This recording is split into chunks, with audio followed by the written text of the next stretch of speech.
Some great West of Ireland energy. Are we enjoying the festival so far? Give me a cheer if you're drinking. 80% the boom is back. People are buying houses in Ashburn again. It's like 2009 never happened. I like this guy. You've got your arms folded but your legs are open. That's called mixed messaging, sir. You're very welcome to the show. Give me a cheer if you're from Ireland. Give me a cheer if you're from outside of Ireland. Okay, so what countries have we got in? England, excellent, sir. Now everyone in the room, just take a moment. You welcome yourself to Europe, friend. Enjoy yourself on the continent. It's impossible for Irish people to feel sorry for the Brits, isn't it? Everyone said we were under 800 years of oppression and British rule. That is incorrect, Galway. It was 800 years of us playing the long game. We knew that if we just kept getting hammered and waited it out for long enough, someday, somehow, the UK would mess up worse than us. And you did it this time. This is your famine. Congratulations. And it's Mags, we still owe Germany 62 billion euro. And everyone has forgotten about it. The ultimate form of debt forgiveness is deflection, isn't it? It's like your neighbour's been having a mad party for 3 years and now Ireland snuck over for the last 20 minutes and we're robbing beer out of the fridge. No one even knew we were here. It's great to be here, ladies and gentlemen. I love this time of year. The autumn is good crack in Ireland, isn't it? The leaves look incredible because at least summer is over. We don't start getting full of false hope. Every year we plan barbecues and weddings and none of them work out, let's be perfectly honest. We love it. See, this is the problem. We had the nicest summer on record last year and it lured Ireland into a false sense of security. We hit 32 degrees.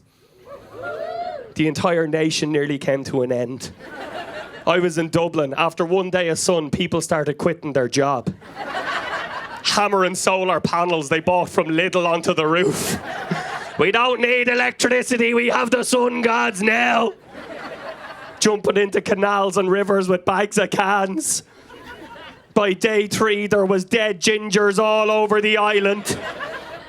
People throwing yogurt on them, trying to revive them. Get up, Peter, get up, will ya? We're such misery merchants in Ireland that even when we get the sun, we complain about it. After 3 days of sun last year, all of our newspaper, television and radio came out with this. Ireland, after 3 days of unprecedented sunshine, has officially ran out of water. We ran out of water. The island. In the middle of the Atlantic, where it rains for 300 days a year. People in Australia and New Zealand are freaking out about drought. Ireland's leaving the tap on and going to the pub. I love this country, though. We thrive on negativity, don't we? Misery and complaining is porn in Ireland. I heard your house has got into negative equity. Yeah. I heard your flights were cancelled. Nothing makes Irish mothers feel more alive than them telling you someone else is dead. That gets my mother out of bed in the morning. Come here, did you hear about Mrs. McGrath? Awful death. Took her 18 hours to die. Why were you watching for that long? You should have gone and got some help. Irish mothers are amazing. Have any Irish mothers in the audience today? You are superheroes because you can give insults and compliments at the same time. I'll go home. I'm from Wicklow, by the way. Beautiful place called Glendalough. Do you know Glendalough? Very scenic part of Ireland, right? Every time I go home, everything's a secret in my mother's house. She'll go, come here for a second. Come here. I'm after making dinner. Why are you whispering? There's no one here. There's sheep outside. Like, that's it. And she'll go, I'm after making dinner. And when I'm eating it, she'll go, you're after getting very fat. In the face. And I'm looking in the mirror and go, what's wrong with my face? And then she'll just leave the room and go, but it suits you. What does that even mean? I go home for dinner with the Riddler. I unfriended my mum on Facebook last year. Is anyone here friends with their parents on social media? Yeah, just delete the app. It's not worth it. I unfriended her and I got a phone call from my sister 8 minutes later from London. Right, she didn't even say hello. I answered the phone. She just went, did you delete, ma'am? was like, who's this, Liam Neeson? I said, yeah, I did. I was waking up to 800 notifications a day, thinking I'd been hacked, but realised my mother's gone through my entire Facebook life, liked and commented on everything. And what she does is that she comments in capitals. So it looks like she's shouting at me on the internet. You look very tired in that. Drink some water in Galway. It came to a head. Me and some friends are going away. You know people who check in on Facebook all the time? They're always at the airport, at the gym. No one gives a shite. One of my friends checks us in on Facebook at the airport. One of our friends who couldn't make the journey commented and said, I hope everyone gets chlamydia on the journey. Irish men are very supportive to one another. My mother likes this. And then comments, everyone have a lovely time, kiss, kiss. She got 58 likes for that as well. Unbelievable. Bullshit. I've been on Facebook for 12 years. Haven't got 58 likes collectively. Irish mothers are masters of passive aggression as well, right? If you don't know what passive aggression is, it's when someone pretends like they don't give a shit about something, when in fact they give all the shits about everything. Right? My mum and sister had a fight at Christmas just gone. For the first time in my 30s, I got involved. Don't get involved. Just leave the house. I said to my sister, I think, just calm down. She's like, you calm down, you're a fucking dickhead. I was like, oh, Jesus. I said to my mum, I said, listen, I think you're being a bit harsh here. I think you're being a bit passive-aggressive. Yeah, I know now, Galway. My mother turned into a nightclub bouncer at 4 a.m, who's had enough. She just snapped. She just goes, excuse me? It's like, oh, no! And then you can't backpedal. She goes, no, come over here, funny man. The stage is yours. There was no stage. She goes, how fucking dare you? She doesn't swear, she mutes herself. It's psychotic. She goes, how fucking dare you? She goes, I have never, nor shall I ever be passive aggressive. Then looks directly at my sister and goes, unlike some people.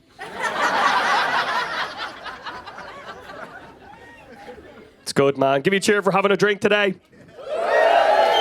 It's the best crack, right? I know it's the weekend here in Galway. My favourite, I love that 3 or 4 people actually took a mouthful of their drink there. This is licensed for scooping. My favourite kind of drinking is midweek drinking, isn't it? The unplanned pints, exactly. Give me a cheer if you live with your other half. Do you live together? No, keep it like that. Because that's when the crack changes, lads, doesn't it? You can't get away with the same stuff you used to. Most of the time you go down for your 2-3 pints, you go home to your wonderful girlfriend, wife, partner, whatever it may be. But sometimes around the 3-pint mark, you get brave and you say things like, she is not the boss of me. She is. And you know she is, so she gets scared. So then you drink more pints. 2 turns into 4, 4 turns into 8. Suddenly you've had 16 drinks. You arrive home an hour before she is to go to work, and you think that this is a good time to make her touch your erection. It's not okay. And ladies in the room, on behalf of myself and all the lads, I'd like to apologise, right? We're sorry. But for every 10 times that we go out with our mates and we go home and wake you up, let's talk about the one time that sometimes, ladies, give us a cheer, that you do it back to us. I'd like to call this one time Wine Wednesdays with the girls. The Ladies' Wine Wednesdays is not just for Wednesdays, is it? Is the roar of the session mott in Galway. It could be any day of the week. The only reason you know she's meeting her friends is because you'll walk into your house or apartment and Beyonce is blaring. Beyonce and wine turns Irish women into absolute lunatics. You could have the whitest Irish girl in the world, 2 boxes of wine later. What are you doing? You're from Laois. Watching you get ready is amazing because most of us lads get ready in about 15 seconds. We throw water at our balls and mouth and we're gone.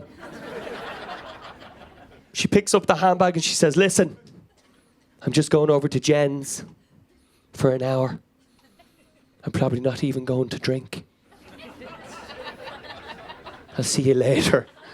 She goes in for the last few straightens of her hair. She's in front of the mirror. She's singing Beyonce's nice song. She's singing Halo. She's right in front of the mirror going, moving all over the world. I just want to be one of your friends. Baby, I can see it. What the fuck is that? Just spray it on yourselves. Why do you do a cloud and then you run through it like a gladiator? It's weird. My perfume's expensive. Of course it is. 90% of it's on the carpet, you psychopath. Why do you think men's aftershave lasts us for 40 years? I still have the first bottle of dupe I got for my Holy Communion. That's a music festival for Catholics, by the way, if anyone doesn't know. When you're 7, where you dress up like a little pool player for the day, and then you get guilt money from your alcoholic uncles. Let's fast forward 7 or 8 hours. A taxi arrives outside, and out of it steps a very different Beyoncé. She's not singing Halo anymore. Halo wouldn't even collect her. She doesn't open the front door, she smashes it in. The best you can hope for is that she just falls over and hits her head. Because when she gets to the room, it's the scariest thing you'll ever encounter. You're lying there going, don't breathe, don't move, don't breathe, don't move. Eventually the door opens. Like Paranormal Activity. And a silhouette comes into the room. Yeah! She's like a White Walker on a 45-degree angle. She brings the kebab into the bed like it's her child. Climbs on top of you with the kebab, breathing kebab perfume and wine in your mouth. You're, get off me, you're hurting my arm. Seriously, get off me. She then leans in face to face because now's when we need to discuss feelings.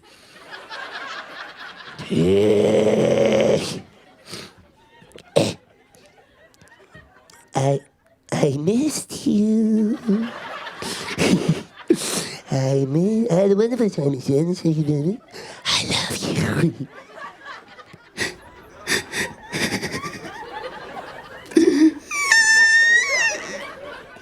Why don't you ever cry in front of me? I'm literally crying right now, you lunatic. So it's nice to live alone again, ladies and gentlemen.